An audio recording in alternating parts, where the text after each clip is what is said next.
Hey, what's going on, everybody? So the big thing that's going on in the martial arts world is Brazilian Jiu-Jitsu being taught to, or a push for Brazilian Jiu-Jitsu to be taught to police officers, which I think is a great idea, as long as the Brazilian Jiu-Jitsu that's being taught is definitely geared towards what they need.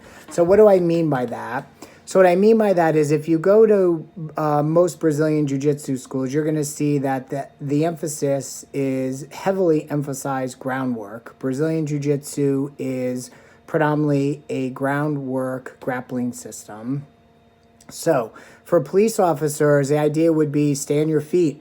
So I think the best thing for a police officer is Brazilian Jiu-Jitsu, because of its resistance training and its rolling. I mean, that is just fantastic. But I think there has to be care that the Brazilian Jiu-Jitsu has a heavy dose of stand-up skills. Like for us, we do a lot of judo in our BJJ.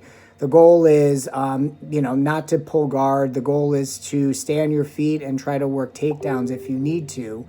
I think that's going to benefit police officers greatly. Stay on your feet. That's extremely important. And I think a little dose, if you're looking to restrain people, a little dose of like old school jiu-jitsu or old school hapkido where there's standing joint locks, so you're doing restraints, or different types of restraints that are done on the ground. Like for instance, putting someone on their belly and restraining them as opposed to they're on their back. I think both are important, but I think then that the jiu-jitsu that needs to be taught is, and maybe having police officers come in is going to start to change the way that jiu-jitsu is kind of moving. I do see that there's a trend where it is moving more towards learning stand-up and not just having, basically groundwork. So heavy dose of judo for the stand-up, staying on your feet, or how to take someone down if you need to. And again, in judo, you can learn how to take someone down hard or not hard. And a healthy dose of certain types of standing locks and ground locks that kind of are not in a BJJ syllabus per se, but you'll see more in old school jiu-jitsu or hapkido.